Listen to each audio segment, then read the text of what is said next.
안녕하세요, 딩사장입니다. 오늘은 관부가세와 관련해서 궁금한 점을 좀 해소해 드리려고 영상을 찍게 됐는데요. 제가 강의를 하다 보면 항상 나오는 질문이 하나 있습니다. 바로 관부가세 관련된 얘기인데요. 상품을 판매를 할 때 이 관부가세를 포함을 해서 판매를 하는 게 맞는지, 아니면 관부가세를 별도로 고객이 납부하도록 판매를 하는 게 더 좋은지 궁금하신 분들이 굉장히 많은데, 오늘 제가 속 시원하게 이 문제에 대해서 말씀을 드리겠습니다. 그리고 추가로 해외 거래처에 해외 송금을 진행할 때 조금이라도 더 저렴하게 송금을 할 수 있는 방법에 대해서 같이 말씀을 드리겠습니다. 자, 이 관부가세 납부와 관련된 문제에 대해서는 딱 두 개로 설명을 드리겠습니다. 지금 보고 계신 이 상품은 버버리 명품 패딩 제품인데 관부가세를 포함해서 지금 팔고 있습니다. 지금 이렇게 관부가세를 포함해서 판매를 해도 이런 식으로 후기가 달릴 만큼 구매가 많이 이루어지고 있죠. 그렇다는 얘기는 지금 이 판매자가 올린 가격이 충분히 메리트가 있기 때문에 고객들이 관부가세 포함가를 설정을 하더라도 그냥 구매를 한다는 얘기입니다. 자, 똑같은 상품을 관부가세 별도로 판매하고 있는 판매자입니다. 이런 식으로 관부가세 불포함가라고 되어 있고요, 수취인 별도 납부라고 되어 있죠. 그래서 이 상품을 고객이 선택을 해서 구매를 하게 됐을 때 세관에서 통과될 때 이 상품에 대한 관부가세를 고객이 납부를 해야지 상품을 받을 수가 있습니다. 근데 이렇게 가격을 비교해 봐도 앞서 본 제품의 가격이 확실히 메리트가 있죠. 이 관부가세를 별도로 책정한 판매자의 경우에는 내가 좀 더 비싸게 판매할 수밖에 없는 구조이기 때문에 이렇게 세팅을 한 건데요.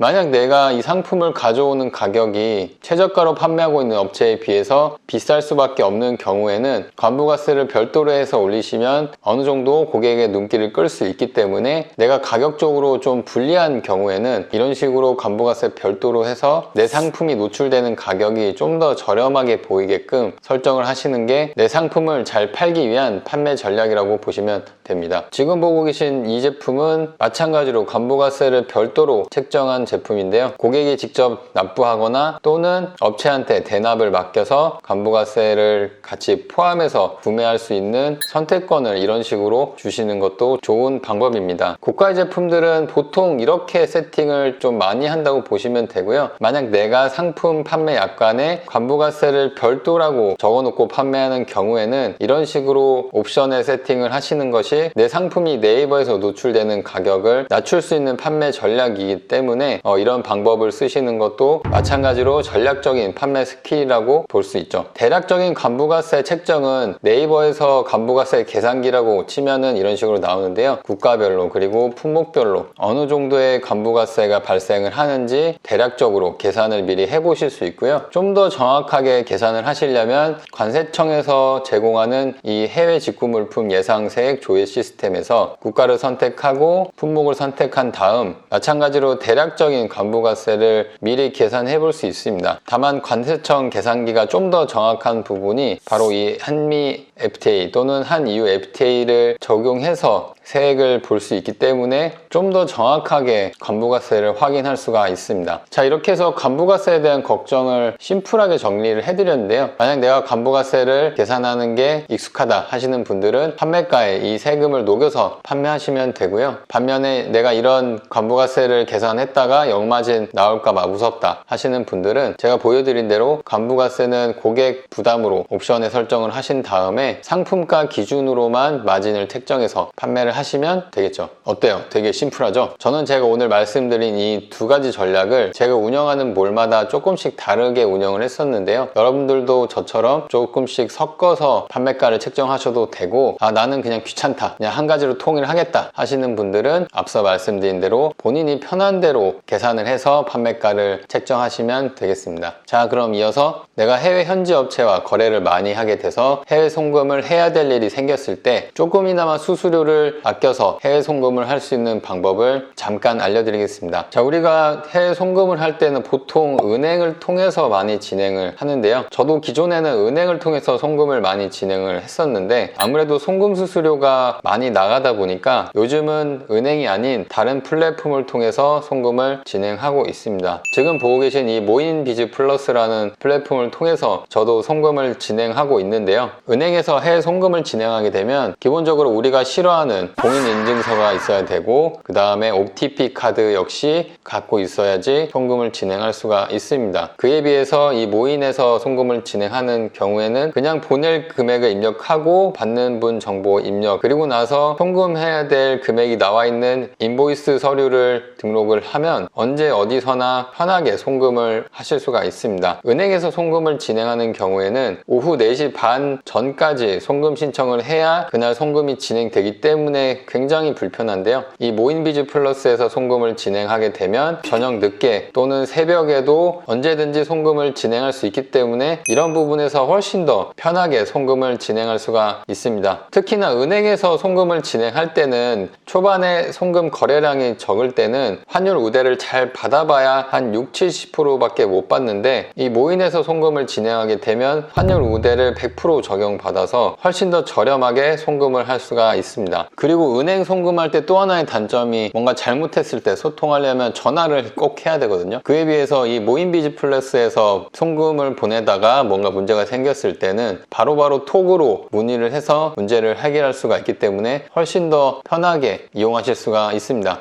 그럼 얼마나 수수료가 절약되는지, 그리고 실제 송금 금액이 어느 정도 메리트가 있는지 한번 확인을 해 보겠습니다. 제가 안 그래도 3,000유로를 송금을 해야 될 일이 있어서 지금 바로 송금을 할 건데요. 송금을 하기 전에 이렇게 미리 은행에서 송금할 때와 비교했을 때 어느 정도의 장점이 있는지 보실 수가 있습니다. 이렇게 해서 송금 받을 대상의 정보를 입력한 다음 송금 인보이스를 첨부한 다음에 송금할 정보가 문제가 없는지 마지막으로 확인한 다음 송금 신청 버튼을 누르면 송금이 완료가 됩니다. 굉장히 심플하죠? 송금 신청한 내용은 신청 내역에 들어가셔서 이렇게 다시 자세하게 보실 수 있고요. 이렇게 해서 오늘 환율 기준으로 3,000유로를 송금을 해 봤습니다. 제가 항상 송금을 진행하는 은행에서 동일한 금액으로 송금을 했을 때랑 송금 총액을 한번 직접 비교를 해 보겠습니다. 지금 제가 은행 앱을 통해서 송금을 똑같이 진행하고 있는데 3,000유로 기준으로 427만 7,070원이 찍혀 있습니다. 여기에 추가로 은행 수수료가 발생을 하게 되어 있죠. 제가 얼마 전에 3,000유로를 동일하게 송금을 한 적이 있는데 이때 발생한 은행 송금 수수료가 전신료 8,000원, 송금 수수료 15,000원, 거기다가 중개 수수료가 추가로 붙어서 35,985원이 붙어서 총 수수료가 58,985원이 발생이 됩니다. 그럼 아까 제가 말씀드린 실제 송금 금액에 은행 송금 수수료까지